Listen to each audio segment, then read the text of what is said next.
So, in this episode, we're going to be talking about the 1972 film Deliverance, directed by John Boorman, starring Burt Reynolds and Ned Beatty. I don't know if, and John Voight. I don't know if you knew any of the actors besides Burt Reynolds Yeah, John Voight before too. I John knew him. Voight. I actually can't think of a movie that he's in. I just know that he's Angelina Jolie's dad. That's pretty much how I know him as well. I like whenever I would talk about him, I would just talk about how he was just like Tomb Raider's dad. Like I just that's how I like. Yeah, I can't think of anything else he's in. And then in this, I think he's like pretty young. He's like pretty young, maybe like 30. Yeah. Well, don't forget to mention as an actor Burt Reynolds' chest hair. I feel like that's definitely And his needs a dude, credit. his fucking little vest, his little like waterproof vest with the zipper down halfway to his chest is so funny. The whole movie, he's wearing that stupid vest. It's like cold. He's shivering and stuff in the water, but he won't put on like anything but the vest. The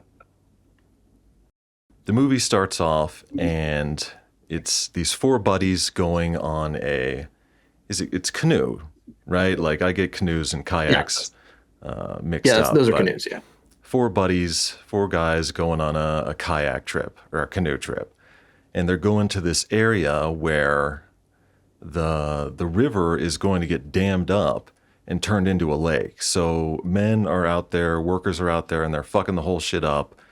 And they're going into this very rural mountain area, and there's some cool shots coming up the mountain, just static shots of the road as the cars are coming up. And then there's this weird like audio thing that they're doing where you're listening to the guys talking in the car, the conversation that they're having, while watching the cars from the outside. And then as the cars pass, like their speech fades out. I thought that was like maybe unnecessary, but it was just an interesting little trick that they were doing at the beginning. But the yeah, whole drive is gorgeous, going through the mountains, going through the trees, looking at the river and a little bit of the construction as well. Them already starting to dynamite the earth, and because they're going to turn it into a lake. yeah. It was so like they were businessmen from Georgia. Is that kind of what they were? They're Or at least some of them. A Obviously, couple of them are obviously, from Atlanta. Lewis That's was like the Lewis was Bert. I don't know, like, and Lewis is he Burt was clearly Reynolds, and not that. he is, well, I think that's part of the thing. I think he is like a city slicker from Atlanta as well. It's just that compared to his buddies, like he's a god. He's like Yeah, a complete mountain man and everything. But the other dudes are they're, I think, what does the one guy say? That he's like an accountant or something. It's just like desk job type guys. Ned yeah, yeah. Beatty, his character is like fat guy, he's overweight. They're constantly Bobby. calling him chubby. Burt Reynolds like calls him chubby as like a nickname, not just like you're Yeah, chubby or you're fat. It's like, hey chubby, come over here. He like pinches his cheeks and does stuff like that, which is very funny considering what happens next. But the guys are coming in. They're making their drive into this mountain area, and then they park at the first or maybe the last sort of establishment, and they get out, and one of them says, "I think this is the end of the road." And then they're looking yeah, for somebody because they're trying to get their they want to drive down to the place to put their canoes in and start their canoe trip downriver. And they need somebody to take their cars from there to the bottom of the river where they're going to end up. yeah, So that's what they drive up. And this whole thing, as they pull up, I don't know if you noticed, but it's one shot for a really long time. There's no like just close ups of heads and like cuts to here and cuts to there. It's like they pull up in the cars and they're honking and stuff. And it's one single really wide shot in for a really long time, for a lot of yeah. conversation for them when the people come out and they're talking to them. probably uh, until the guy starts playing guitar. It's Yeah. all one single shot, and they do that a lot in the movie. They do that in the movie where there's a corpse, and the corpse is sitting there with his face towards the camera. And we'll talk about this later, of course. But Yeah. he's unblinking, and it's just one wide shot where all the actors have to all be professionals. They all have to act and get the scene. And it's a beautiful thing to watch when a director and the actors commit to this. A lot of movies, modern movies, but other ones as well, they just sort of cut from face to face, and it's very easy. Right. There's no artistic cinematography in that, and you're not looking at the whole scene like it's a set. Yeah. I like to think of it as a set, as a play, and you're here in the woods in this beautiful area. Why are you not using this to frame your shots? Yeah. Yeah. So is that something that you notice? I don't know how many, if you're watching like 70s movies quite as much, or if you're watching more newer stuff. Yeah, I would say I'm watching a lot more newer stuff than this, but I mean, I definitely appreciated it, and in the way that like they like, and as the movie as a whole, like how it was shot, it definitely, you could tell that they did that in the way where, like, I'm pretty sure when they were on the river, like they filmed this movie from the beginning to end. Like they didn't like jump around or anything. I'm Yeah, pretty sure that's they like the case. Like you they, get the feeling as that far they as they did a day of shooting to get halfway down the river, and then they yeah, like set up camp there, almost shot those right. scenes, and then moved further Yeah. down the river again. But But yeah, no, I really enjoyed the way, like, the cinematography of the whole thing. Like it was just super cool, and especially that intro and like all that. And then like obviously, you got to address freaking what's his face who brings a guitar on a freaking canoe trip. Like yeah, like that I mean, I guy. get you're out, you're out and about, you want to play songs, like I get it, but like when Yeah, you're because when on they get in the a water, he rapid, has it in a big plastic tarp and and like a shit to get in condom, it's like a guitar condom. to get into the canoe. He's got to wrap it up like a fucking, like all airtight and Yeah. everything. I just thought that But was like, what a strange, but I mean, but then again, when like they're at the back in the campsite, 70s, and he pulls there's, out his guitar, that's it's entertainment. That's like something that not only, like, I mean, I get it, because like when I camp, like I want to bring a guitar. So like if that's the vibe, you know what I mean? Just, but you and the boys, just, you got to have some music. And the dude, yeah, but that scene where he starts playing with yeah. that kid, And Ronnie I mean, Cox, he's the guitar player, oh my, yeah. and he's an actual musician. This is his first movie role, so he was actually Oh, that's playing cool. the kid. That's cool. The Was kid not. I thought was just a backwoods kid who actually played the banjo. That's what I thought when I first saw it. Yeah. But Yeah. Yeah. it's actually a real actor. It's a full-blown Super cool. actor. And the way they shot it was to just have him sitting there, and then a real banjo player They wrapped added his an arms extra around him. sleeve. They Yeah. added an extra sleeve in that shirt, and the other guy like was behind him, like playing. It was Yeah. so rad. Like, And just yeah. ripping too. Like the Oh, banjo player was absolutely. really good. The whole scene, before that, they're really being dicks, right? Like they're Oh talking yeah, you could down just about the tell. people. Then the people come out, and they're still talking down to them to their face. And then Ned Beatty, as the dude's filling up the car with gas, he walks over, and he's just starts fucking with the guy, and he's like, I like the way you wear that hat. And it's just this derpy little floppy hat. And the guy pulls it off and looks at it. And he's just like, you don't know nothing. And just fucking puts his hat back. It's the funniest scene. All the Yeah.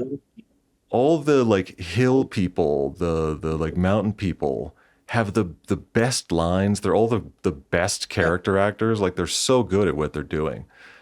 And Yeah. but Ned Beatty's over here talking shit, right?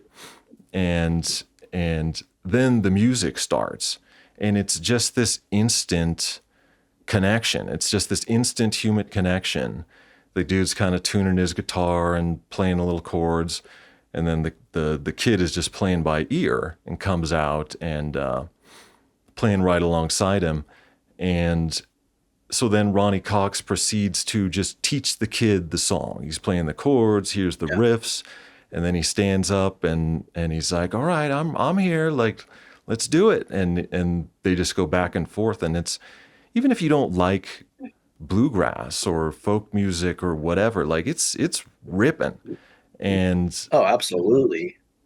it's emotional too. Like Yeah. you Oh, yeah. feel the emotion, and it shows the humanity of everybody involved, not just these four city slickers coming in here and they're kind of being assholes, and the hill folk who don't like them either, but everybody Yeah. is together on it. Everybody's smiling and enjoying. The one dude starts dancing. The old man with the funny hat just starts dancing. And Yeah, then dude. the other hill dude or some other hill person guy comes out, and he's got like a completely one eye completely crossed, and he has another funny line because he just comes out, gets awkwardly, uncomfortably close to Ned Beatty and Burt Reynolds. They're like having a conversation. He just inserts himself right here, and he's like, "Who picking that banjo?" And just like stares at him for like 5 seconds. And they're like, "What the fuck?" And he just like walks around and starts whistling and like singing along. Like, yeah, somebody whistles too. Like the one dude's Yeah. dancing, some dude's whistling along. It was just such a magical moment. Like, honestly, like what a great moment. It And the really cool thing about was. even just like the boys in general too, like I think that all those guys did, like, boys who are about to go on a trip, who are super jazzed about like something, like they did that, they played that so well. Like like when you are with the boys and you're about to have a fun trip when it's just the boys, you're assholes. You're You're shit gonna pick on talking people so because much. you're trying to, make your buds laugh, and you're trying to do all this shit. And Yeah. so it's like they just played that so well. Like it was clearly just it was Yeah. just it The was just the the done really well. Like chemistry I really. between Yeah. the four buddies felt like every single dude felt like a friend or something, like somebody I knew, Yeah. right? Yeah. Except And you maybe, could. well, John Voight as well. Although John Voight, like, we'll get to his incredible scene later, but he Oh yeah. Well, becomes a fucking it was it superhero was as what was well. great is you could kind of tell that, Burt Reynolds and John Voight like had that connection. Like they were clearly friends. And then he was just like, dude, who's this guy? Like what, like who brought this chubby motherfucker? Like Oh that yeah, dynamic. You he's could like, just you tell that ride they with were him all next like, time and shit. Like, but yeah, yeah, yeah. but to further sort of because Burt Reynolds, a big part of the movie, up to a certain point at least, is the fact that Burt Reynolds is a god amongst men to his friends. Like, they're even in the first half of the movie, especially Ned Beatty. He's like, what's his name? What's Burt Reynolds' character? Lewis, I think. Lewis, yeah. And Yeah, Ned Beatty is Lewis. always Yeah. running up and he's like, Lewis, hey, Lewis. He's like trying to get his attention like a little kid with like the, Yeah. the leader of the, the more popular kid or whatever. Like, he's just like Yeah. a little kid trying to tug on his sleeve and Alpha. get his attention. And Yeah. everyone defers to him. Everyone is like knows that at least out here that he's the boss. He's the guy Yeah. to go He's to. the yeah, he's the outdoors guy. He's the man. But Clearly. Well, and even but and it shows that he may be the man, but in the next scene where they're driving to the river, he's not. He's like, oh, I'll find it. I'm gonna find this. Like that manly attitude, and then he doesn't know shit. Like he but he he gets goes in a lost. wrong way, and then like all the hillbillies are like, Mm. you don't know where you're going. He's like, I'll find it. Like that like sort of scene. Is just Yeah, so. that's something I want to touch on a little later.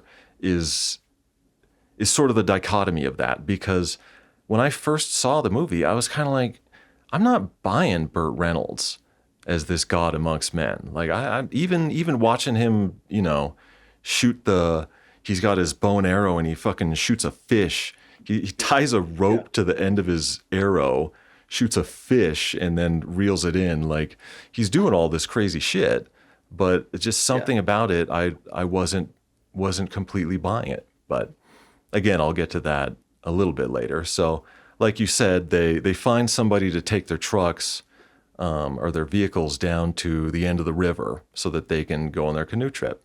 And they're driving out there, and the dudes are following them in their truck. And Burt Reynolds gets lost, and he's going like 100 miles an hour on this dirt path, and John Voight is like hanging on, just like so scared, and gets lost. Finally finds the river, and they all set off. Ned Beatty's complaining. He's like, couldn't we have picked a steeper place, guys? Jesus Christ. And then Ronnie Cox, that's when he brings his guitar in the full on rap. Yeah. And I also thought it was strange that they were all wearing just regular clothes except for Bert. Like they were just like, well, they're like, even though Bert only has the vest, he has like a yeah, half like he's still scuba wearing diver pants, but or like half they're all waterproof wearing like vest. regular clothes. And just like tennis shoes too. Like I noticed that. Yeah. They just get in the water too. They're just like with Oh, yeah. with their shoes. Like, They're not wearing like boots or something. Oh yeah. Actually, Ned Beatty is straight wearing a sweater tied around his neck like a preppy dude as they're carrying the canoes down to the water. And then that's when Bert they split up into the two canoes. And the first time down the river, Bert goes with Ned Beatty. And so that's when he's calling him chubby and playing with him and stuff. And he gets in the fucking boat, and then he's like, "Hey, Chubby, you forgot your oar. Go get your fucking paddle." And then he's like, "Oh shit!" And he goes, gets his paddle, slips and falls in the water, trying to pick up his paddle. And then they get in the water, and he's like, "Which way we going?" And Burt Reynolds is like, "I think downstream would be a good idea." Like he just knows absolutely nothing, and it's being. Probably even more so than the more like sensitive musician guy. Like it's Ned Beatty who's out of his element here in the woods. Yeah. But I mean, I was shocked at how well they all did in the actual river though. Like, you know what I mean? Yeah, because like, that's all them.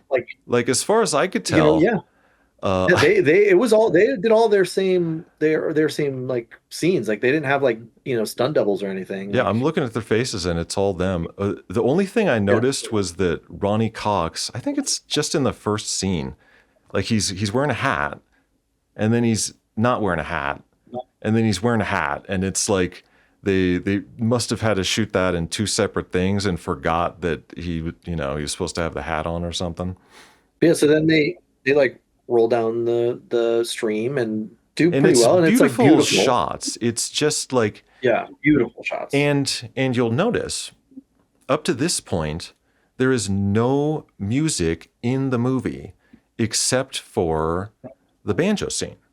There is no music. There's not like just a drone. There's no musical cues at all. It's just so far just like crickets and whatever and cars, but now it's just the river. And for the majority of the movie, the soundtrack is the river and the wind going through that valley and the birds and the insects chirping and stuff. And it's beautiful. And there's a lot of scenes where there'll be no dialogue, no nothing going on at all, and you're just watching with that ambient sound, and it's tremendous that they would do that. People would be afraid to do that now in like a big budget movie. They wouldn't think that people would pay attention through those moments of just water or wind.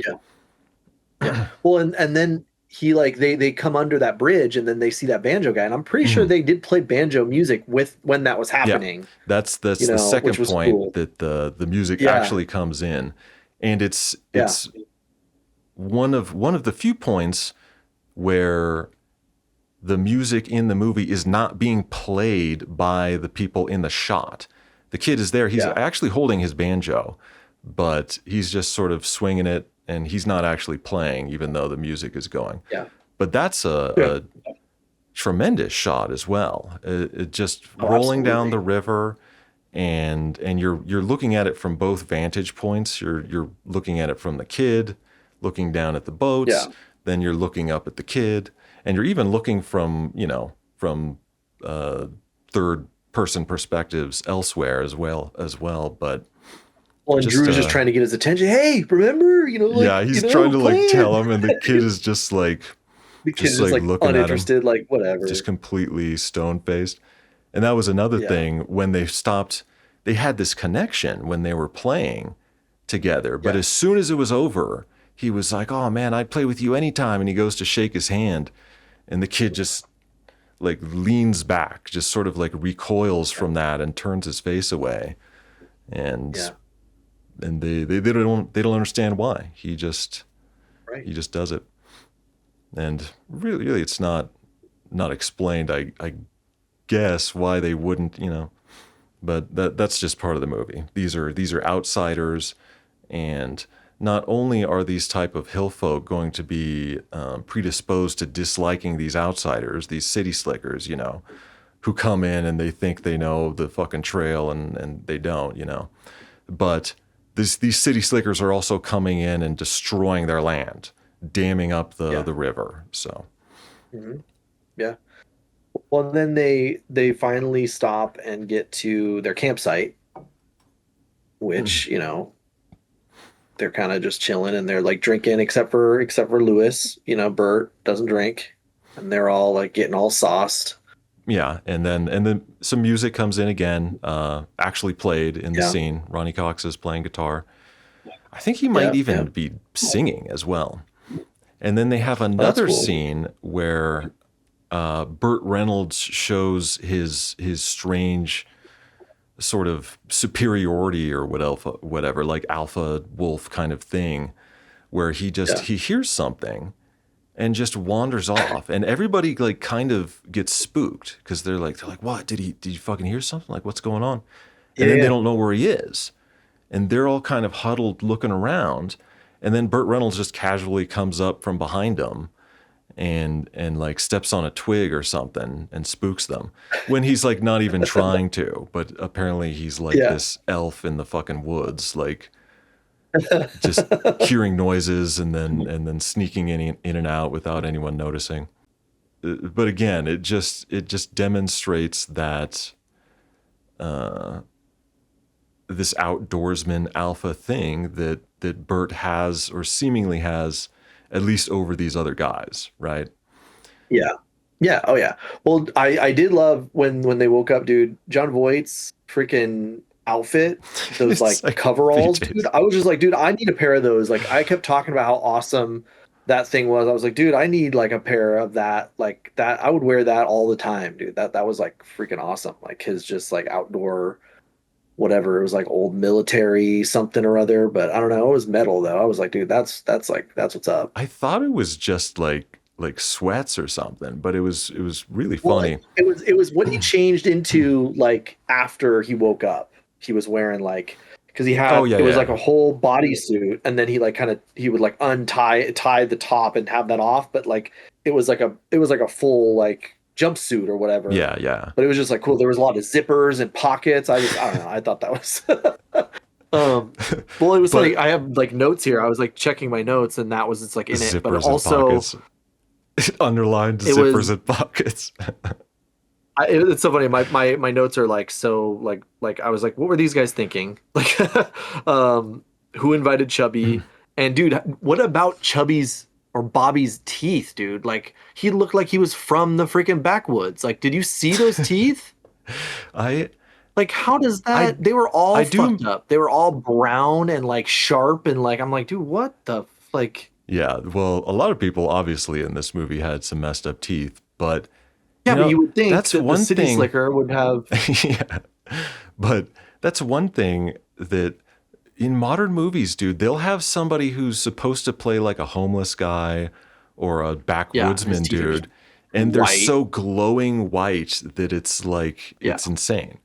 I at least appreciate it's really noticeable sometimes in these old movies when people have bad teeth, because yeah. oral Well, hygiene people was did. just yeah, just like and like everybody smoked cigarettes back then and stuff like that. Like Yeah.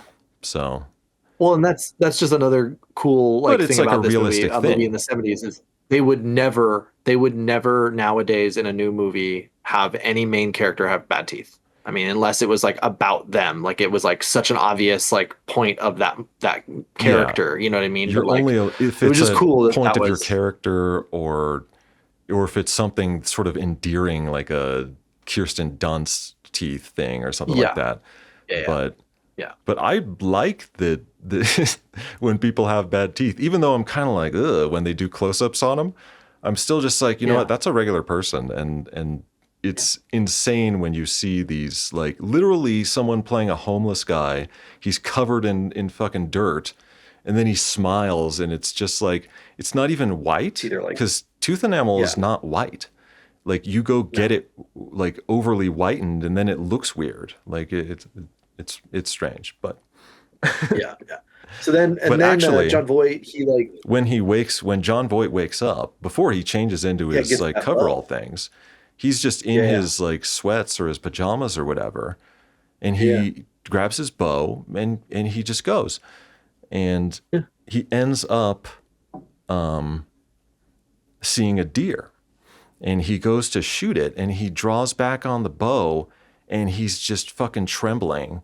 And I don't remember if he doesn't shoot or if he just shoots really wide or fucks up or Misses whatever, it. Yeah, but he he misses misses. it. Yeah. But he misses. He can't overcome that fear. And then when he heads back to camp, Burt Reynolds says something to him, or somebody says, "Did you get anything or whatever?" And he's like, "Oh, you could wait a lifetime and never get a good shot." Even though he was fucking like 10 feet from that deer and didn't hit it, but that's Yeah. that's a scene that will connect Yeah. further down the line. And so then they essentially keep going, right? And then until like they stop later, right? I mean, they're just essentially like second day going down, drinking beers while they're floating, just I think chilling. day two, yeah, I think they wake up and that's day two, and then they start off down the river again, and they switch partners because Burt Reynolds doesn't want to, or maybe it's Yeah. the other way around. Neither of them liked riding with each other. I know that Ned Beatty was complaining that Burt Reynolds kept yelling at him and shit, and, and Burt Reynolds didn't like him because he was slow and wasn't listening or whatever. So John Voight and Ned Beatty, they go together now, and they sort of Yeah. lose track of Burt and Ronnie Cox, and they come to a stop, and John Voight spots somebody running out in the trees, like running through the trees or whatever, and they come out. These guys, Bill McKinney is the dude who doesn't have the shotgun, the guy with his teeth, and who Yeah. doesn't have Yeah, the with the shotgun. suspenders. Yeah. And they come out and And they the hat. start. He had a cool hat too. He had a cool He hat. he had a cool hat, and he a tremendous actor, tremendous Oh actor. yeah, He does absolutely. a lot of this kind of like unique character work where it's like you need a real fucking actor to do a job, but it's you're not going to give him a main role, right? So that's kind of what this Yeah. this character was. So the two mountain men come out and start fucking with them, start harassing them, and pull them, tell them you're coming further into the woods with us, and then it starts to get a little weird and sexual, right? Because Yeah. Bill McKinney, he like swipes at Ned Beatty. He's like eyeing Ned Beatty the whole time, and he like swipes at him to like see that he's like soft and shaved, and And that actor, he like when they were filming that, he made an effort to like freak that, Bobby out. Like he like off like not while they're filming, like he literally was like staring him down the whole time. Like he was like a method actor, like straight up like really fucking with him even off screen because yeah. of that and that So whole then scene, when like which you was just then when you so get into the like scene, it gets yeah, yeah, so yeah. much more tense. And that this is Ned Oh Beatty's yeah. first acting role. This is Ned Beatty's first Oof. acting role, and he has to do this. So they tie up John Voight. They take his belt, and this is Yeah. another one of the little sexual things. Bill McKinney gets him up against the tree, like real close, body to body, and then rips his belt off real fast, and then ties his neck around the tree with the belt, and then like Yeah. slowly undoes his shirt, and then cuts him, like just cuts his chest like a little bit, and then tells Ned With his own Beatty, knife. With his yeah, own knife. and then tells Ned Beatty to take his pants off, and he's like, huh? Oh. Like it's a Yeah. really, like it's almost an indescribable scene. Like you just have to Yeah. watch what happens, and he gets Ned Beatty to strip. He calls his underwear panties, which is another Yeah. just like demeaning little thing. And as a viewer, now I'll be honest, like I was laughing the whole time, but you're also feeling, you're just like, don't do that. Like don't like he's not actually going to do Yeah. this, right? Like Oh my they're God. just gonna like take their clothes and their money or something. But he even says, he's like, what is this about? Like, we'll give you Yeah. your money, and he just laughs at him. He's like, What do we need to do to, yeah. he's like, we'll Well, take it your was money what if was we really want it. shocking. Yeah. Is like, I mean, I get it's so hard to try to like put yourself in those sort of positions, but like I always do that with anything. And so like I'm just like I I can't imagine and maybe this is totally fucked, but like I can't imagine just going along with it so easily. I mean, I get that there's a fear and I get that there's like, you know what I Well, the mean? But guy's like it aiming seemed a like shotgun at him, I mean, and true. I mean, and true. he's kind of the whipping boy, and he's not the Yeah. like the complaining whipping boy. He's the one who kind of just takes it and shuts up. Like that's Yeah. kind of Ned Beatty's character's personality. So, and I I mean, I think will that say he took it like a champ. he doesn't think that it's really going to happen. I don't think. And Yeah. then he's Right. got his underwear off, or he's got his pants down. He's just in his tidy whities. And first of all, Yeah. there's like a patch on his dick. It's really weird, but there's like an extra Yeah. layer of padding on his dick that makes it look like a diaper. It's really strange, but this sort of adds to the, when the dude tells him to get those panties off. It's like his underwear have this little like cute patch, and he's this chubby guy, and he's like, and then so Bill McKinney comes and starts touching him and you know getting all weird Like with him. knocking him over, Yeah, throwing him pushing him, around, like and then tossing then him. he makes him run up the hill. He pulls his underwear down. He's like chasing him up the hill Yeah. full of leaves, and then he slides back down. He's like spanking his ass, chasing him up the hill, and he's just barefoot, can't run. And Ned Beatty, and what a role. I mean, there's acting performances that I've seen of women being raped. Like that's obviously a much more common thing, but for all 250 pounds of Ned Beatty to be there with his tidy whities pulled down over his ass and running up this hill and crying and getting spanked, and then Bill McKinney fucking rides him, gets on his back while he's got his fucking underwear down to his knees, and is just riding him along. And then I really like when he collapses, and then Bill McKinney gives him a punch in the side. And that punch Yeah. just reminds me so much of like if your older brother was picking on you and riding you like a dog, and he's like, come on, bitch. And then he just fucking gives you one Yeah. of those in the side to make you get up and keep going. And the whole Yeah. thing is just probably the most demeaning kind of sexual scene that I've ever seen out in Oh, the out absolutely. It in was the hard. I mean, it was hard to woods. watch. It was hard to watch. I mean, like I was like, And yeah, but it and was then done so. I mean, it was done well. I mean, for one of the, and no music. There's not like an eerie yeah, little fucking thing. Like you're there. You're rustling around yeah, in the leaves and shit with this scene. Like it's very real. And then Oh he yeah. he Well, bends him over a tree stump, and he's like, "Get them britches down," and starts fucking him, and does the whole right. Well, squeal and like a the piggy thing, which dude, then it that becomes you're just line. then like, I mean, I'm laughing like I am when I'm watching this, but also it's just you're at the same time you're like, don't do that.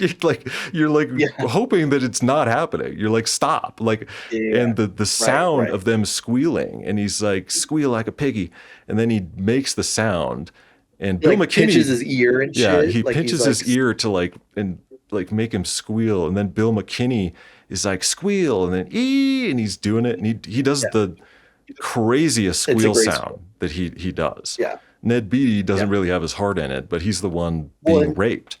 But yeah.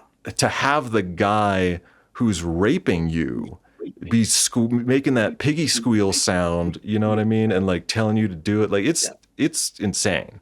Like it's one of It the was it.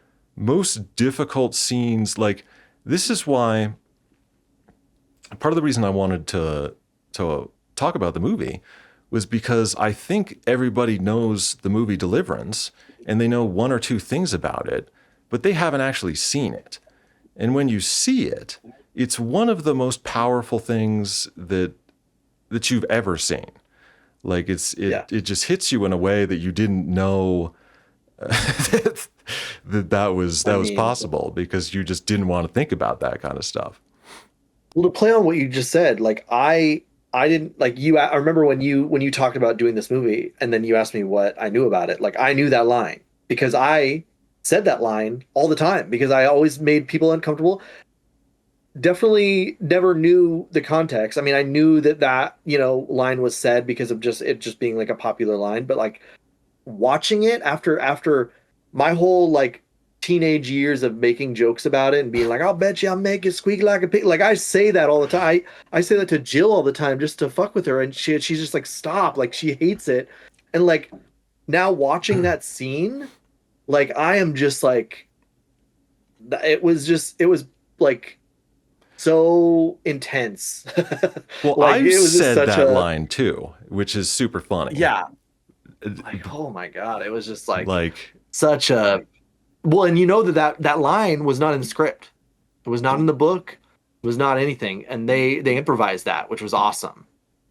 that is But it great. wasn't. It But Bill wasn't in. McKinney It wasn't again, in this. that's the kind of thing I'm talking about with getting a real actor. Or in at that time you would have gotten what they call like a character actor to do this kind of part. But I've heard Tarantino talk about a similar thing where you're gonna have these scenes, and you don't want to fuck them up by having an actor who can't hang, who's not going to be really Yeah, paying attention, who's they're not, maybe they don't even have any lines, and but a real actor is going to come in, and all he's going to be doing is sitting there in a restaurant, but you're going to know he's going to be a character sitting in the restaurant. And yeah, like I was saying, Tarantino, the whole Manson family, like he has Sydney Sweeney in there for like 2 seconds. Like she walks by the door and just like looks at Brad Pitt for 1 second and then goes by. That's her entire thing. But you yeah. want to have a real actor to do some of these roles. And Bill McKinney is, they never would have given him a lead role, especially back then, because he's a weird looking guy or whatever. Yeah, But yeah. incredible performance. Oh, absolutely. Well, and that performance continues with the next scene when he's all done, and then you see Bert coming up, you know what I mean? And Yeah. John Boyd's like, "Oh fuck, finally." So Like so Bill McKinney rapes him, and then he leaves him there. Ned Beatty does not move or get up for a how long could time. you after yeah. And Bill McKinney comes back to his buddy who was holding a shotgun, to make sure these guys don't do anything stupid. And now it's John Voight's turn, but Bill McKinney's Yep. spent, so it's the other guy's turn, right? And they get him down on his knees, talk about he's got a pretty mouth or whatever. And then the guy with the shotgun, John Voight spots Burt Reynolds. they're just coming up in their canoe.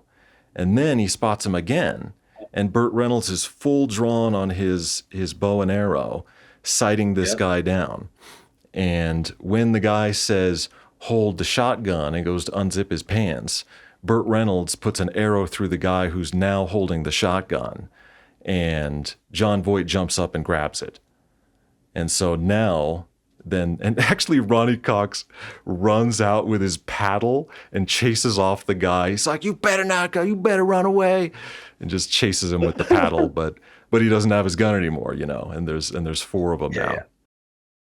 yeah. Now this is really the whole movie here. Now is what Yeah. do we Yep. do? Burt Reynolds just shot the guy with straight clean through Killed with him. the arrow, and Yeah. he Dead. collapses against the most fortuitous tree placement I've ever And it seen, would have, where he but like the falls placement, and just the like the way, branch oh, just cups his chin like this. yeah.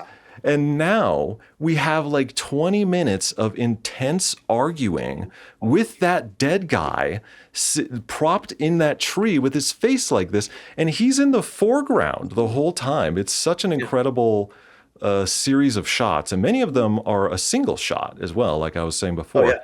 With no cutaways, and they have to act like they're on stage. And Bill McKinney has to sit there and be a dead guy and not blink. Like his face is looking at the camera. Yeah. Like he's the dude. Yeah. I don't, maybe he did win an award, but he deserves an I award think for. he was put up for it, but because Godfather came out that year, Yeah. nothing, nobody won. But like it was, yeah. But they like won. They were definitely nominated for a bunch of awards for this movie for sure. But so now, what do we do with the body? They've chased off the other guy. He's not in the picture right now, but of I course, feel like they should be like concerned more about the other guy. I thought like than what to do with the body. Like I don't know. Like let's go get this guy. You know what I mean? Like we have his gun now. Let's. well, yeah. I mean, you can talk about what you would have done in this situation, because I think Yeah. that is an interesting question that the movie poses to you, because you have to take a side. You can't just sit back and passively say something. Like you have to feel some emotion, especially after that rape scene. And Yeah. and so now they're arguing, what do we do? Ronnie Cox is, I don't know if he's the voice of reason, but he wants to do the right thing, whether or not I think that's the right thing, whether or not that's the right thing for these guys.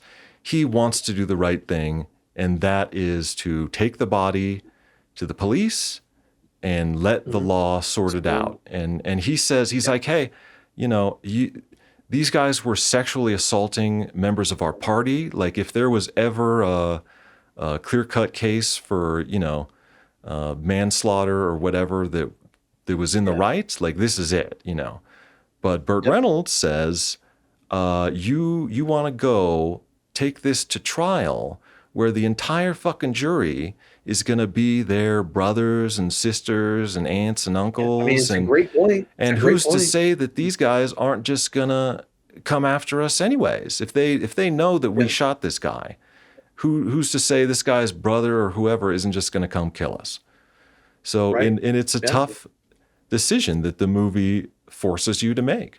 And I bet that at the time in the theaters, there was friends, there was couples that are like, you're in there with your girlfriend and you're just like, oh, well, of course we would go to the police. And you're like, no, we wouldn't go to the fucking police. And then you're like getting in an argument.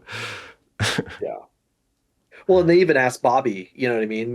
And you could just tell he's like, I don't want this getting out. Like, I don't want to relive this. I thought that was a great line, the way he just super straight-faced, real deadpan.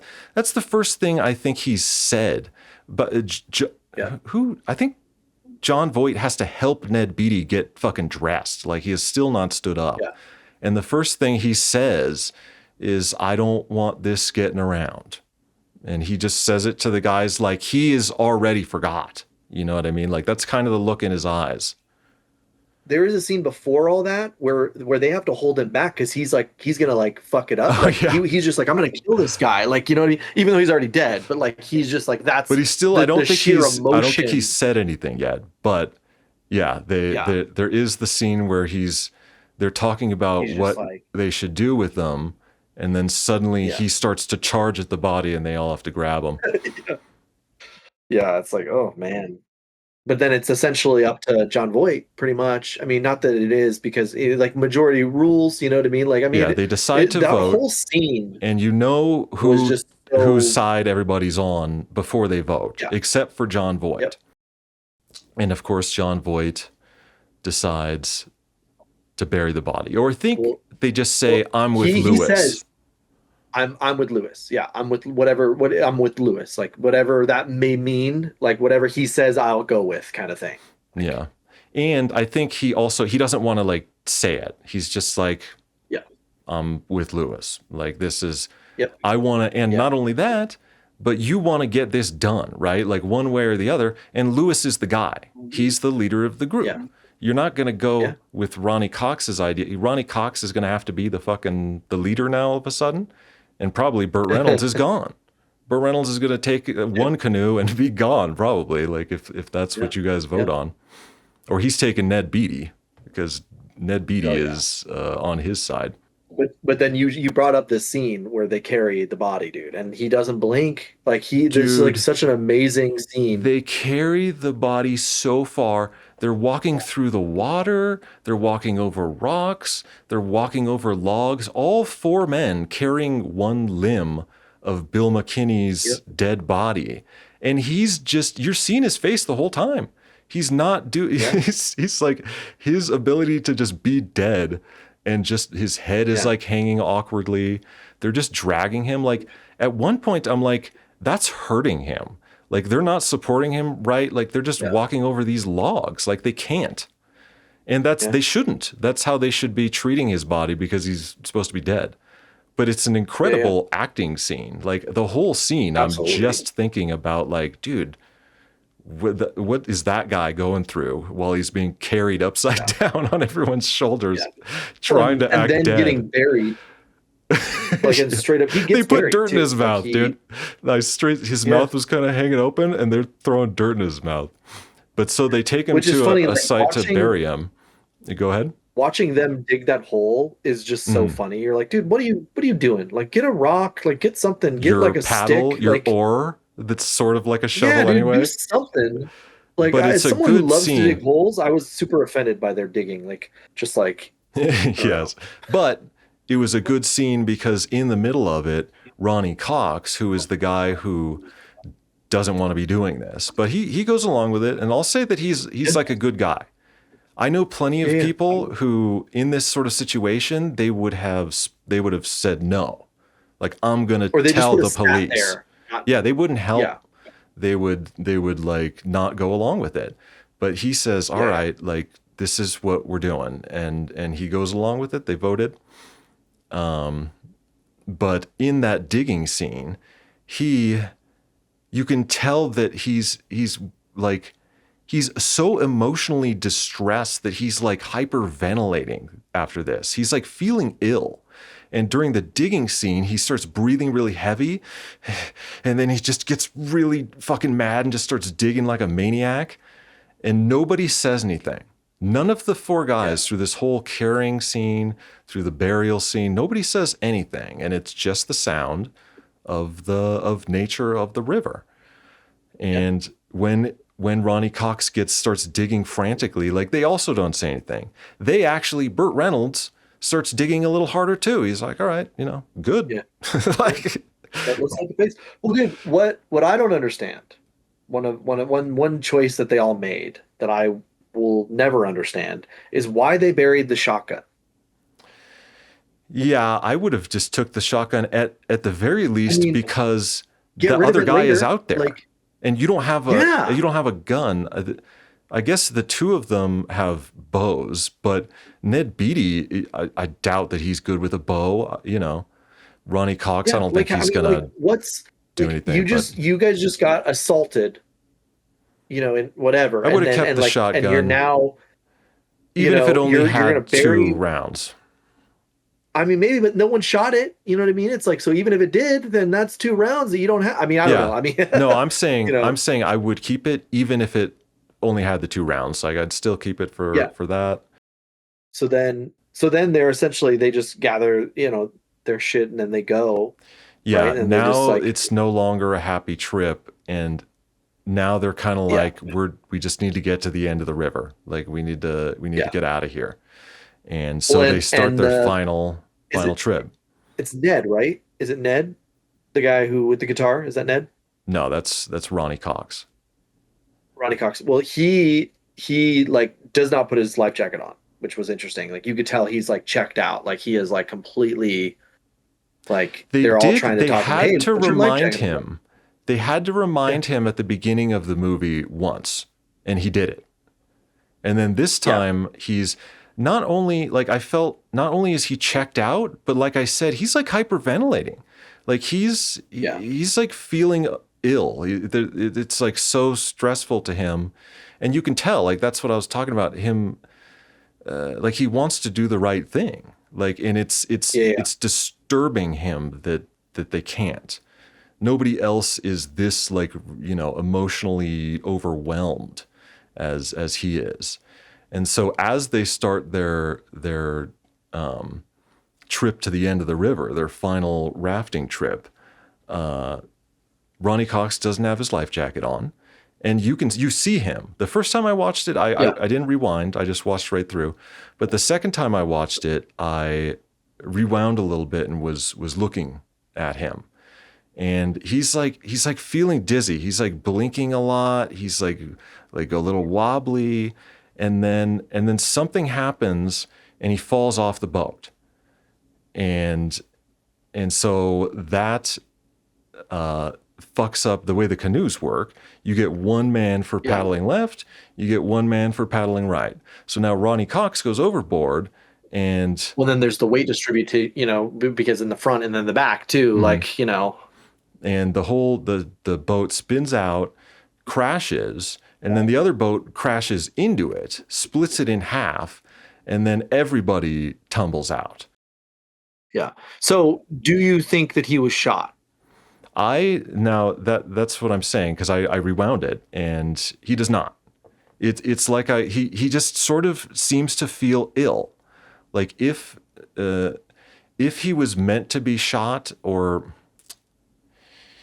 there's nothing distinguishable in the scene to show that he was shot. Yeah. He just sort of you see him like blinking and like he's gonna pass out, and then he falls off the Yeah. raft. So I think that's Right. he was just so emotionally overwhelmed and distressed, and now you're jumping in the boat to do this crazy rafting, this physical activity, and he just Right, passed right. out.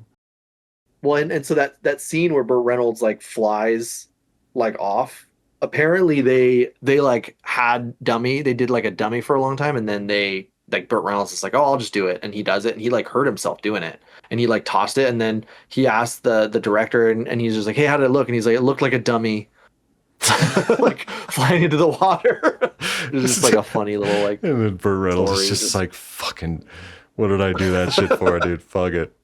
But Yeah, the scenes, yeah, where they're bouncing on the rocks is a little insane. yeah, I was like, how the fuck are yeah, they're like gonna get hurt if they're doing that. But yeah, the yeah, Burt Reynolds one of them you see that it's actually them.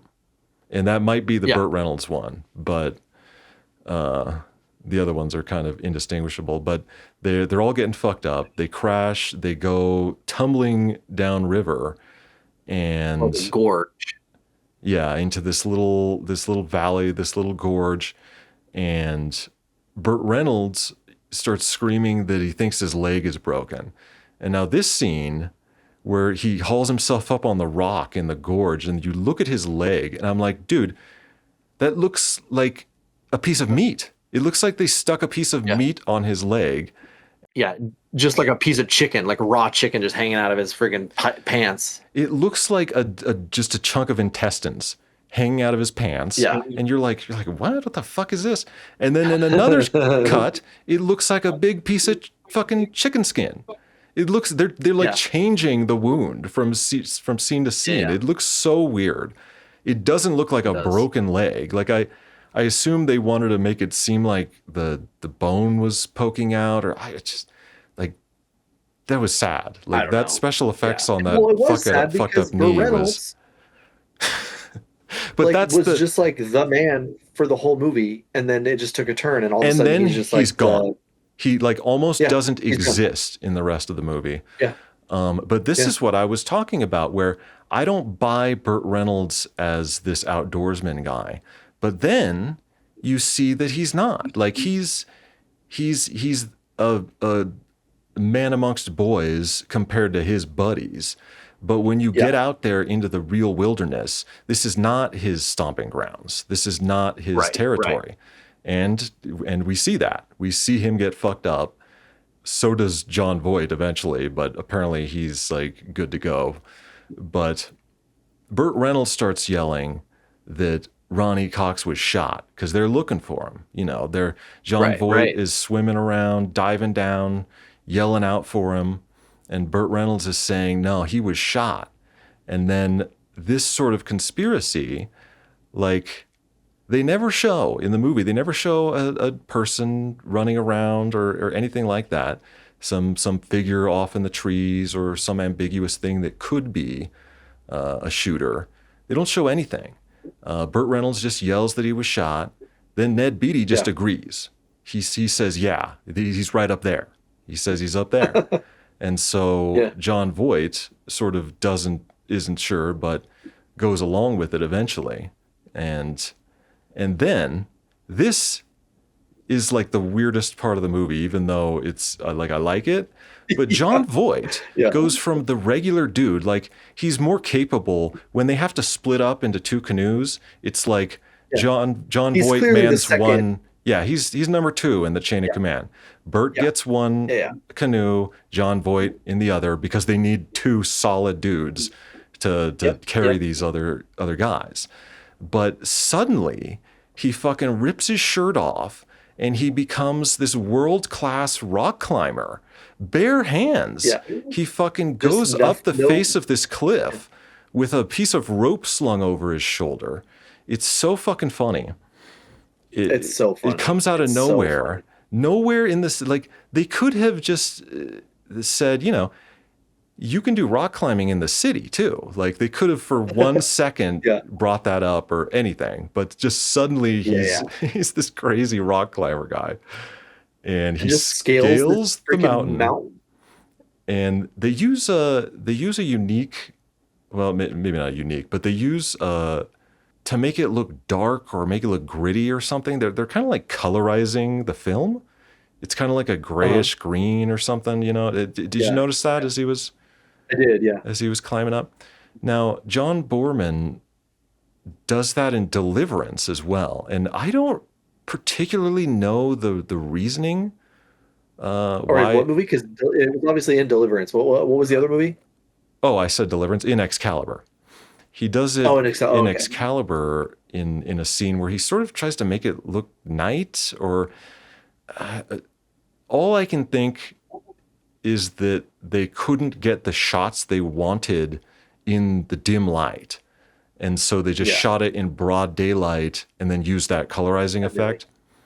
It was a Yeah. little weird. Like if you weren't sort of Well, like looking when you're on the top of the mountain and you see it like in the background, you can kind of, it almost looks like a green screen. Like, yeah, you know what I it mean? looks like there's something that kind fucked of- up there. Yeah. It looks like two different Yeah. screens or something. I actually thought in that moment that it was a green screen and whatever was behind him was not actually there and he was just standing in front of a big rock. But then a time Right. elapse happens and it's daytime and he's sort of like fallen asleep at this spot up on the rock.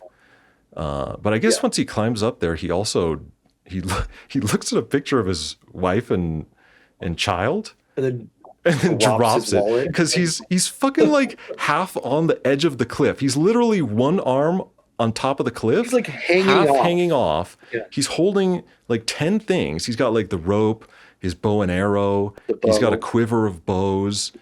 or a quiver of arrows. And then he pulls out his fucking, he's like holding all this shit. He pulls out his wallet and he's like fumbling with one hand to open it. It's just like the whole scene is so weird. It Yeah. it, Yeah. it almost Well, and he's just like, I'm not seems gonna like a make it dream. this, I'm not gonna make it out of here, and just starts like crying, like, Yeah, it almost seems like a dream sequence, because then he gets up yeah, there and it's just like showing him, and he's doing the Ronnie Cox thing where he's like blinking a lot and like he's gonna pass out, and then he does yeah, fall asleep, and when he wakes up, or before he wakes up, you see in that shot we were talking about where he's leaned up against the rock, and then there's the scene in the background that looked like a green screen, but on that cliff in the background is now the other guy. And he walks up yeah, and you see him looking over the edge holding the gun. The guy who originally was, with the rapist. And so then yeah. John Voight wakes up and fucking sees him and pulls out his bow. Puts on his little his little finger Did he thing. did he put on I love the how he just glove? like, yeah, I he think he puts on his climbed little like, with the bow glove actually, but uh he sights in this guy and he's shaken, just like when he yeah, oh yeah, went to sight in the like deer. deer. And the Yeah, guy sees him and he's still shaken and he won't fucking shoot. And the guy actually gets a shot off and probably forces it, just out of sheer startling him, forces him to let go of the arrow. And then he falls back onto his own arrow. He spears himself. And that's yeah, that another was so injury that confusing. I was just like, man, like, how is he doing the rest of this stuff? Because he Well, falls also, down like, and how do you fall on your arrow? yeah, well, like, because it almost looked like at first when I first, like that scene, like when he shoots it, I thought that he somehow shot himself. Like I didn't put together that he fell on an arrow, and then like later, obviously you see that he did hit him, but then I'm like, how does that like? I was just like, what just happened? Like I was so like, It that was a was little kind of hard confused. to, It was a little confusing, yeah, but I think it was in yeah, order to set up, like you said, the guy comes over, he falls down on his own arrow, and then he's on the ground. He like can't get up, and he pulls out his knife. yeah, He's like, "This is the last stand," and he pulls out yeah, his yeah, knife as the guy walks up on him, and the guy walks up and aims down the barrel of that same shotgun. It looked like, to be honest, and yeah. I think it was like a rifle, but yeah, but it was like a folding rifle or whatever, like a top yeah, loading folding rifle. And as he sights down on him, he just keeps tipping over. And as he falls further, we see that the arrow went right through him and that John Voight yeah, did kill him. He did make the yeah. shot, unlike his failure with Bambi.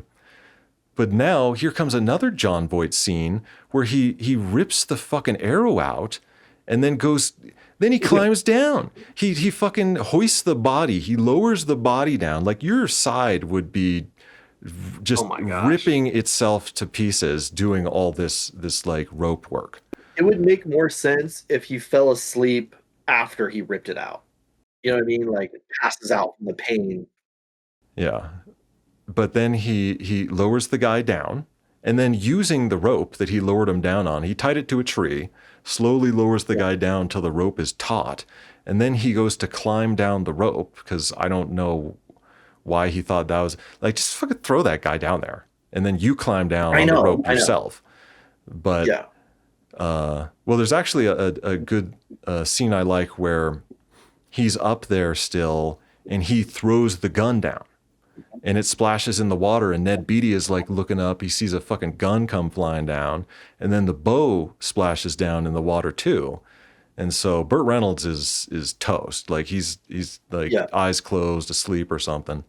But Ned Beatty is like watching this happen and a little frantic. Like he doesn't know exactly what's going on Right. up there until the dead body of the other guy comes down on a rope.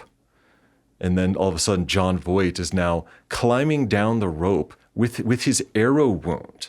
I don't see how you could like hold your weight No way. doing that No with way. that arrow wound, like, because No way. Well, and then it was through.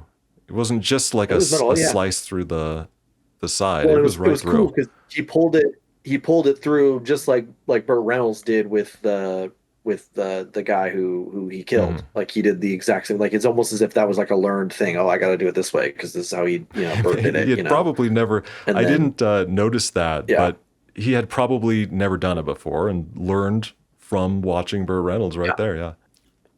And so as he's climbing down on the taut rope now, it breaks, of course, and then he falls, although Yeah. he doesn't hurt himself. He just splashes in there, and there's kind of a scene of him underwater.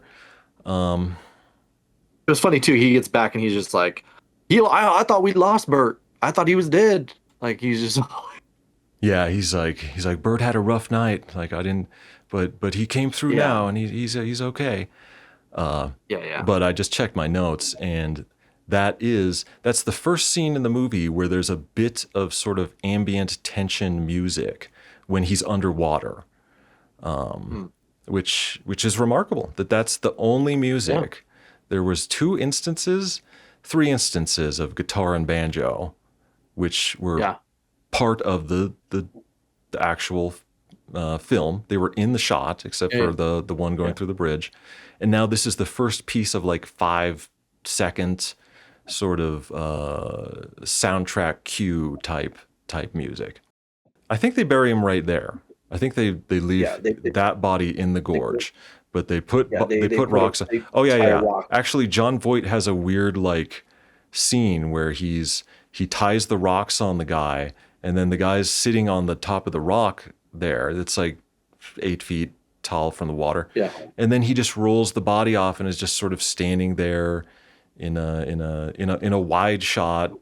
Just that scene of him shoving the body off into the water yeah, is a good shot. It's a meaningful shot in the movie. yeah, Like he killed that guy.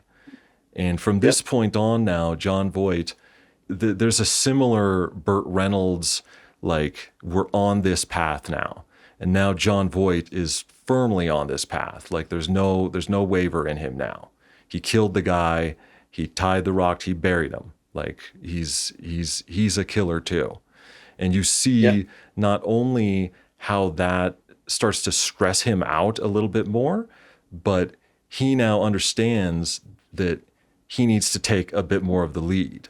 He needs to be safe, and somebody needs to do it because Lewis is fucked, and Ned Beatty is right, still kind of running around tugging on people's shirt sleeves, like, "What are we gonna do, yeah, Lewis? Lewis?"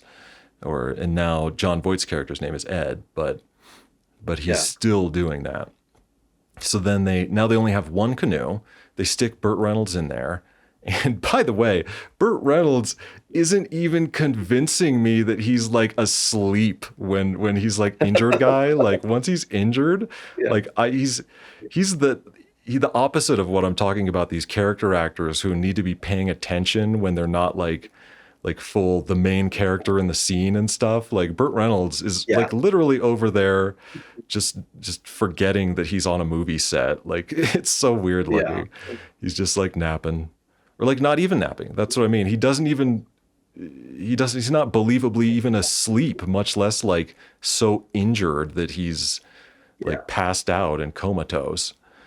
But as they're now sailing down the river with like Burt Reynolds' head shoved in Ned Beatty's ass is what it looks like in the camera work, they find Ronnie Cox's body up yeah. against Oh, the dude, yeah, go ahead. he dislocated his shoulder to get that shot.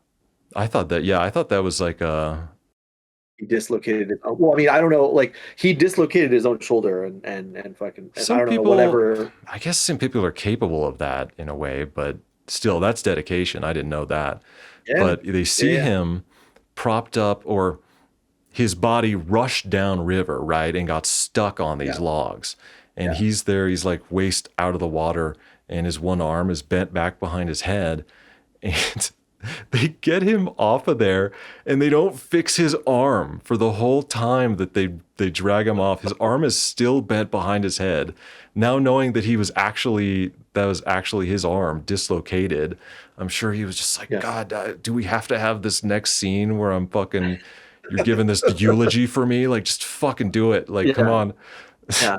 but he does a great job too, pretending to be dead. Like I would be in pain. Like I Yeah. said, Oh, I don't know absolutely. if some people just can pop their shoulder out and not really feel it or something, but that's intense to me. I don't know. Absolutely. No, it was great. It was a great scene. I mean, and the fact that they kind of like did the rock thing with him, to him, like, I mean, I was definitely a little like, like, why wouldn't you just, you know, Actually bury him. Like yeah, that's what I wanted for him as yeah, well. But yeah, they do like say I, something about him, even though the first thing that I think John Voight says it. He's like you can tell that he knows that he's got to say something. He ties the rock to him. yeah, They're going to dump him in the lake, and he doesn't want to do it yet because you got to say something about your friend. And he's like, I didn't really know him that well. And then so Ned Beatty says, his or I think it's the opposite. Ned Beatty says he didn't know him very well, and then they start sort of like talking. They're like, well, he had a wife and he was a good husband and father, his daughter, right? And yeah, and they have to come up with this quick little yeah, eulogy. I think that's what it's called. You can tell they feel bad. It's like emotional oh yeah, watching them bury their friend like this because they just yeah. have to do it. And they want to show him some sort of respect.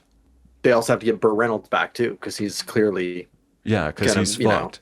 And the one yeah, thing that they say that they both agree on is he was the best of us.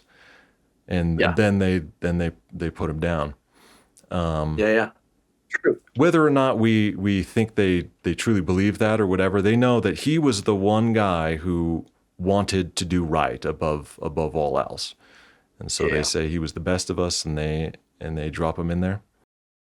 And then they get back in and continue on. Then they get to basically the end of whatever the that's. river. I don't really understand because they get to the spot where it's sort of dammed up with old trucks and stuff. And then they get out Yeah, and then they're talking and they're like, okay, this is the plan. This is where we're going to tell the police. But yeah, then they get back in the boat and they go for another, like, another little boating trip. Like they go for a pretty long time after that. They're like, all right, well, we're yeah. not done yet or whatever. So I'm not sure why they sort of stopped and thought they were done. Maybe they just meant we're in the clear as far as there was no more rapids. It was now Yeah. all smooth water. Like, yeah. So I suppose It that just that's what they were talking well, so about. then they get to that city where everything, like, clearly they're getting ready to, like, this is going to be all underwater, the city, and like there Mm-hmm. was it got very strange in, like, after, like, they went back to, like, civilization or whatever, because, like, they, like, ran into that family and they were, like, eating dinner. Like, what? The dinner, well, I think that was in like it was like an inn, right? And like a bunch of people, like families, I Yeah. suppose, were there. But that was a really weird scene. And I felt like Ned Beatty, when you see him, there's something different about him. There's something like warm and almost biblical about the light that he's in, and he stands up when John Voight comes in, and he has this really warm smile, and they just sit down with this family and start eating, and you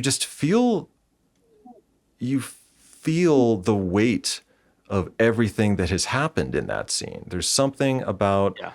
Yeah. the life moving on with these other people who don't know anything about what happened. Ned Beatty's appearance, his facial expressions, the sort of warm light that he's painted in, and John Voight, who is still stricken with that grief and worry. Like Ned Beatty Yeah. is really trying to put it behind him, and I think from the beginning, right? Because Yeah. he's the one who, you know, as a man, you would probably rather kill a man than get raped. Like I don't know, Yeah. you know what I mean? Like, and so Yeah, for Ned sure. Beatty wants to put that out of his mind from the very Yeah. beginning, and you already see that in him when he's at the dinner. Yeah. Like, I was pretty, like, his character, I like, it's interesting how after that horrible scene, how his character just changed so much in a way where he kind of he kind of had to man up. You know what I mean? Like he definitely like the whole rest of the movie he was, like he could have been a straight up victim where he is like completely catatonic and despondent and just like completely like this just, I just got fucking completely dehumanized or you know what I mean? But Mhm. he actually was like a survivalist. You know what I mean? Like he actually and There's a even in this scene, maturity like in he him.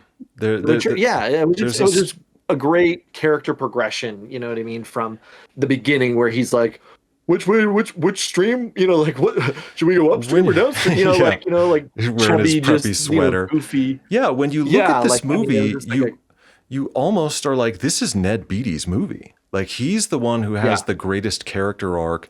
He's the one who had to do the yeah, most acting. He's the one who had to do the most challenging stuff. Even yeah, though Bert and John Voight are, they're kind of the stars of the show and they get the cooler scenes, but yeah, Ned yeah, Beatty is the one doing all the acting and really pulling you through the movie emotionally. yeah.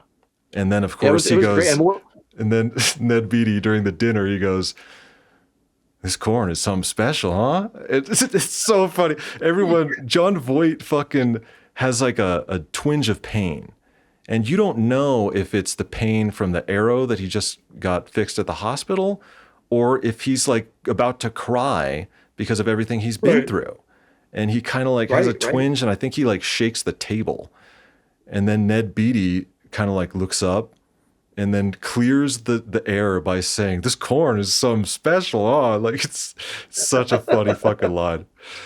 Yeah, So when they first get to town, when they get out of the canoes, um, they have to go pick up their cars. And John Voight he has to walk like a mile or two or something to the nearest house. And when he gets there, there's a family that's like a depression era family where all their stuff is in the bed of the truck and the kids are in the bed of the truck and the boy is like sitting in a chair, the girl is like laying sideways on a bed, but it's all just stacked up in the back of the truck like a fucking like Okies, I guess is what they called them during the Great Depression, or like a cartoon, like like yeah, like a Depression era sort of cartoon where your whole family is like you loaded everything into the back of your truck and your daughter's back there like just laying on the bed. And it was a super and it's funny just scene to look at as he walks up. They're packing to because they got run out of their home because of all this construction on the water. on the river and Yeah, yeah, and the kids are just there in the back of the truck as John Voight comes to get the keys for his car. Now, when we get back to town, the guys have to explain to the cops what happened. yeah, Like, I'm not even 100% sure why. I mean, probably just because one of their party didn't come back. I think that's yeah, the yeah. main reason why. And they want to have a story to tell, sort of an alibi in the first place when these other dudes are now missing. People don't know where they are, and so they have a story to tell the police. But Ned Beatty is the one doing the talking for some reason. Like every time you see the Yeah, that cops was talking to shocking to me. somebody, it's Ned Beatty, who is sort of the last guy you really want. Like he tries his best, like he does, Yeah, but you yeah. kind of want John Voight to be doing it in this situation. And then Ned Beatty is like, they don't believe us. And they sort of get into a little bit of a fight, him and John Voight. John Voight like shoves him Yeah. against the wall. Oh, I guess we also have to point out that John Voight and Ned Beatty are wearing matching shirts from like once they get back and have that dinner, they're wearing matching shirts the entire time. It's these green flannel long sleeves, and I don't know why they fucking have matching flannel, but they do. Funny. And so now they're dealing with keeping their story straight with the police. And actually, I think this maybe you did some research, so maybe you knew this too. James Dickey, the the author of the book Deliverance and Was the cop. the screenwriter was the cop, and he does Yeah. such a great job. Like I didn't know that that was him because Yeah. Yeah. he seems like a character actor. Like he's got a little Yeah. Yeah. speech, not impediment, but he has a certain way of talking that's like sort of a like a hill person. You know, he's got this weird drawl Yeah. and this little like click thing he does with his teeth and stuff. Like he does a great job playing like a sort of backwoods sheriff guy who looks genetically deficient, but in Yeah. reality, you can tell that he's actually kind of sharp. That kind of all these Yeah. Yeah. guys are pretty sharp, regardless of if they look dumb to you because they're redneck or whatever. Well, and apparently, I mean, maybe this is meant more for the end, but like apparently he and the director got like in like a fight and like punched, like he like actually like someone someone like knocked some teeth out, but it was like because of the fact that he changed so much from the book, and he got all, and he apparently was a big drinker, and that was like a big, James Dickey, like I'm not sure who, yeah, the writer. I'm not sure Oh, who that's or really what. funny. The writer, yeah, yeah, the writer was the drinker, and I'm not sure if he's the one who punched who or what exactly, but I just heard a story about somebody getting punched because of the changes in the book from the movie, which is pretty funny. That is really funny. And it makes a little bit of sense the way that James Dickey was an actor. And then you see that in a sense he is kind of a character, right? Like Yeah, he's punching out the fucking director over this shit. That is really cool. And it's cool. It's always cool to see somebody like that. And Ronnie Cox, the same. Like he was a musician. This yeah, is his first acting role, and he does a great job. He plays yeah, that yeah, character. That character is very important. Like Burt Reynolds could have been anybody. John Voight could have yeah, been anybody. And that goes back to what I was talking about John Borman. I don't know if this was on the last episode or just talking to you in general, but he casts guys in lead roles that you're kind of like, I don't know that that's the guy I would cast. That's not like Burt Reynolds doesn't really hit me right as the outdoorsman. He looks like he has dyed hair. Like that might be false, but his yeah. his hair looks like strange. I mean, he's got the chest hair for it and the arm hair, but Absolutely, he John does. Voight, like, does he really come off as like when he has to step up and become the rock climber? Like, maybe you could cast someone better, but Yeah, but the casting all works perfectly. Like you don't really want anyone bigger in these lead roles, otherwise they take over the movie. You have someone bigger yeah, than Burt Reynolds or John Voight, and they kind of take over. And yeah, for sure. that's one thing that I've noticed John Borman do as a director that stands out. In Excalibur, you you're kind of looking at especially the Arthur casting and just wondering like this could have been Patrick Stewart.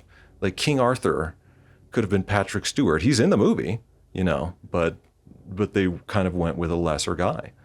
But it serves the story so much better. It serves the story so much to have a character that's kind of going to sit back, like take a little bit of Yeah. a backseat to the story. Well, and then so then they're like getting into their vehicles at this point, and then the cop is still like trying to like, they're like, hey, we know. Well, and then like there's the other cop, right? There's the other deputy who has like a brother. Yeah, the deputy, I believe his brother is one of the missing guys, and he Yeah, doesn't believe anything. He's just yeah, outwardly telling everyone these boys are lying. Don't like I yeah, thought you said this. Now you're lying to me, like right to their face. He's being like yeah, aggressive, yeah, and you're yeah, almost yeah, wondering, is Ned Beatty going to cave? Because John yeah, Voight seems pretty solid when he's talking to these guys, but it's like Ned Beatty's nervous, and they're talking to him a lot. Which is yeah, the one thing that you're kind of like, stay at home, Ned. Like, don't, like, yeah. I'll go out to the fucking Stop site. talking. Yeah, And so then they have to go visit Burt Reynolds in the hospital, and Ned Beatty goes up to the bed, and well, first the doctor says, oh, he's been unresponsive. He hasn't woken up. He hasn't said anything. Then Ned Beatty, or John Voight, goes to the bed, and he's like, he whispers, "We got to change our story." And then he grabs Burt Reynolds' hand, and they start talking. And he's like, and Burt Reynolds wakes up immediately. This is another thing where you Yeah. almost are like, what is this acting? Like he just, he was Yeah. like almost dead. Like, Like, was he faking it until he yeah. came in? Like, that's But what the that's the vibe thing. was. That's the vibe that I like. That's my theory, because the cop says he hasn't said a word. He hasn't woken Yeah. up, but he's awake. He just doesn't want to talk to the Yep. cops. And then Yeah. when John Voight's like, "Hey, did you hear me?" Burt Reynolds immediately perks up and he's like, "What happened in that last set of rapids? I don't remember nothing. Nothing." And then he confirms, he like grips his hand. He's like, "Nothing." And so they're like, Yeah. "All right, Burt is rock Yeah, man. solid. Like you don't have to worry about Absolutely. Burt I Reynolds." mean, we all knew. We all knew he was rock solid.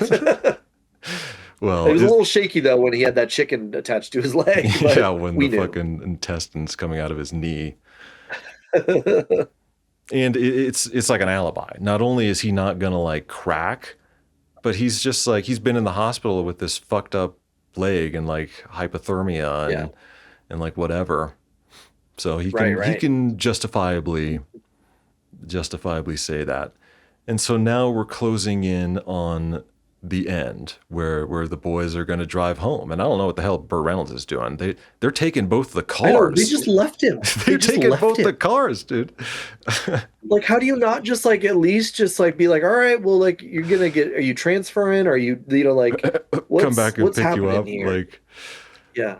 that was a little strange, but the scene where they're getting into their cars and the cop pulls up. James Dickey pulls up Yeah. for one last uh, talk with them, and he asks about the life jacket, which is kind of something that maybe he thought like maybe I can get these guys. Maybe it has something to do with this. But John Voight, that was he told him to put it on, and so when Yeah. he said why wasn't he wearing his life jacket, John Voight was like, I don't know, because he just didn't, and just stared right in his Yeah. eyes. And even Ned Beatty in the back, he's trying to cover real quick. He's like, "Oh, we had an extra one, didn't we?" And John Voight's like, "No, he just didn't put it on." And so Yeah. there's that kind of tense moment. But then in very like country sort of fashion, small town fashion, the sheriff seems to know and kind of tells them. He's like, "Don't ever do anything like this again." Don't come back here. Yeah. And Ned Beatty tries to kind of like joke and be like, "Oh, you don't got to worry about that, sheriff." But you can tell that he's real serious and that he feels that they've done something. That's kind of the way Yeah. they leave it there. But Yeah. Yeah. they get in their cars and drive home. And before they do, Ned Beatty has another great line where in the very blank sort of fashion that he delivered the previous line about I don't want this getting around. He leans in the car window and he's just like, "I don't think I'll be seeing you for a while." And that's how they Yeah. that's how they leave it. And it's that Yeah. that's very powerful right there. And great acting Absolutely is. by Ned Beatty. Um, Yeah. John Voight as well. I think his scenes are you see the distress in the way he acts, and you really feel that he's going through all these emotions, not just the Yeah. distress, but he's getting like physically violent with Ned Beatty when he thinks that he might break his Oh yeah. cover and stuff. I definitely thought that it was great. I mean, I really enjoyed the movie a lot. I mean, even the ending, like the way it ends so abruptly was pretty like funny, but like also that's just how it Well, goes, the they leave there, they drive away, and then John Voight actually goes home to his wife and kid. Oh yeah, yeah. And there's a Yeah. really just strange, like you really feel this it's not a weight, it's like a distance. You feel this Yeah. distance between John Voight and the rest of life.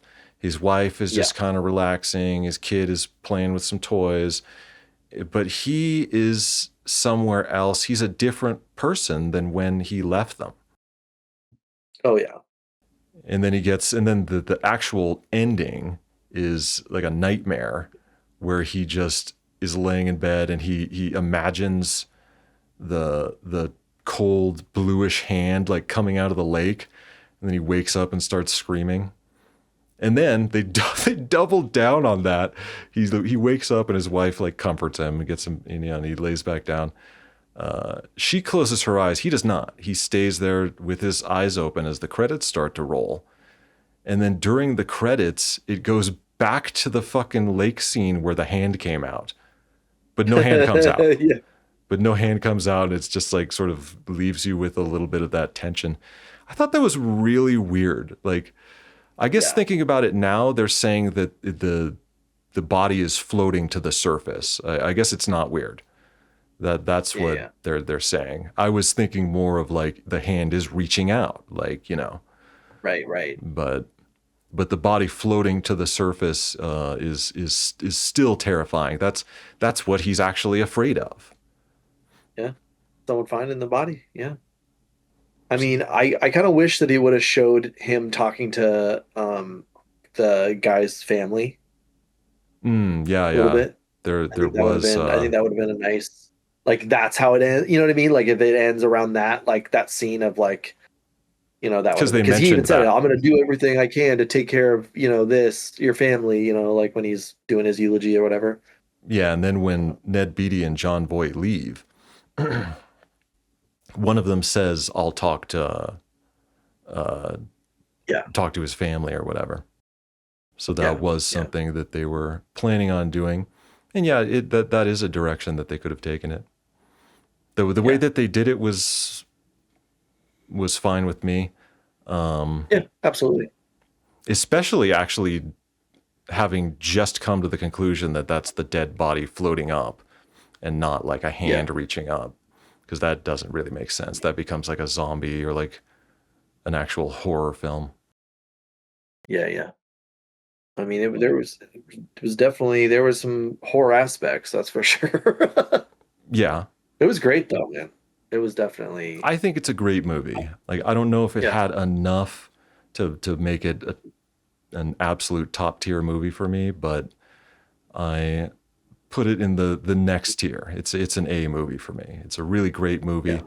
It challenges you, but also just lets you sit back and watch the movie. Like, it goes by so fast. You don't even it does, realize yeah, you're like, oh, it's already been 45 minutes. I thought all they did was go down the river.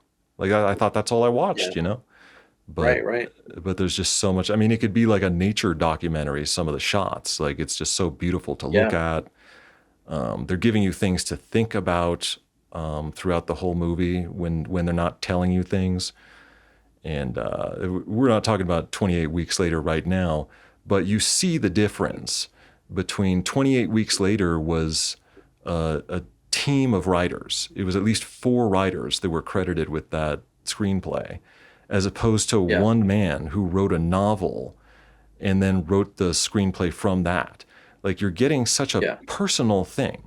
You can only right, right, tell a story and create characters from your own personal experience. yeah, And yeah, the more people you get in the room to do that process with, the less personal it becomes. Everybody has to meet in the middle, and the characters don't feel like anything. Like yeah, you said, the 4 guys all feel like real guys. They feel like real yeah, friends. They feel like people you know, and you can only get that if the writer is injecting that from his own life experience and the people that he knows, yeah, real yeah, people. You get too many writers in a room, and the characters lose that reality because everything has to blend into the same. Everyone has to agree on it. yeah. I thought it was great, man. I really enjoyed it. I definitely, like, I watched it with Jill, which was really interesting because she did like, because I asked her right before we recorded this. I was like, hey, what do you want to say? She's like, she did like the movie, like she did like it. It was, but it obviously, like, that one scene was just such a intense moment, and that like I think that was hard. It's hard to like kind of get past that. You know what I mean? And like, but like for me, and like what we just discussed is I think that that's kind of like where the movie really takes off is right after that. And that's like, it's just it's all, go go go, and it's just like I don't know. It was great. I really enjoyed the movie. I'm glad that because I wouldn't have watched it honestly if you didn't have if we weren't planning on doing this, I probably would never have seen it. And so I'm glad that you convinced me to watch it. I'm definitely glad that I watched it for sure. Yeah, and it's cool to hear like whatever Jill thought of the movie. It's good to know that she liked it, even though Yeah, like obviously that's not. I mean, there's very few women that are like, oh, this is my style of movie, right? Like this yeah, outdoorsman yeah, fucking hunting trip yeah. thing about male rape. Like it just Right, that's right. those sorts of none of that is going to be something that really interests a girl. But Yeah, and I think that like because I don't know. I mean, I don't want to speak but for it's her or anything, but undeniable, like obviously right? The it movie has was an undeniable force that yeah, it makes you feel things, and it doesn't do it cheaply. It's not like a cheap horror movie that yeah, just like makes you like feel these gross things or whatever, cry about something, because the music yeah. is playing, like you end up crying sometimes. Like there's none Right, of right. that in this movie. Like it's all very Yeah, very real and it feels meaningful. It feels like you should yeah, watch this. yeah. Absolutely, absolutely. And I think that like the reason like it's almost the reason that scene is so hard to watch is because it's done so well. It's just done so well that it makes it like such a ooh, like because I when Yeah, we were watching it it's together, so like raw it and was definitely like I like said, I was it like, makes you oh feel my, like you're hearing the leaves oh rustling. You're hearing the little yeah, because there's no like music. you're You're there, because there's you're no there. music. You're hearing the little like the the little moans and the really Yeah, awkward shit that you don't want to be hearing as this yeah, scene is happening. You're just hearing all of that, yeah, and yeah. you're there with it, and it's Absolutely. it is powerful. And I think it would even change the I think that there's a lot of people who wouldn't think that they would be with Lewis on that. Then when they saw the scene, they would be with Yeah, Lewis. absolutely. Yeah, I agree completely. Yeah. So now we'll just talk about the actors, but who put on the best performances. But I think it's pretty obvious who put on the I think best so. performances, We, and it's yeah. two guys. It's Ned Beatty and Bill Mhm. McKinney, who was Bill the McKinney. Yeah. rapist. And even when Bill McKinney is not alive, Alive. he's still an actor. He's still really good. He makes the Yeah. scenes so much better. Like there's a tension in those scenes where you're wondering if he's gonna get hurt. You're like, did he like Yeah. fuck up his shoulder doing that? Like Ronnie Cox, he went for it, Yeah, but dude. Well, and apparently the like the guy director or whatever, he was like an outdoors kind of guy. Like that, like doing this movie. Like he like when people were like complaining about doing something, he would do it himself and be like, you could do this, like watch, and then he'll like do it. So that I thought that was kind of a cool like thing. yeah, that is cool. And we talked about Ned Beatty as Yeah. being an outstanding actor here as well, and James Dickey as well. I was really impressed with that cop. That the sheriff, like he gave me something. Like he added something Yeah. to the movie, especially in that last scene where he tells him like, "Don't come back here." Like the look Yeah. in his face, like adds something to the movie, and it's even as the guys they already had so much to think about as they were leaving, and now this is like one more thing. This is like a one more nightmare for John Voight to Yeah. wake up as this cop's face, who knows he did it, and his deputy who knows he did it and fucking hates him, like hates those guys. Yeah. Oh yeah.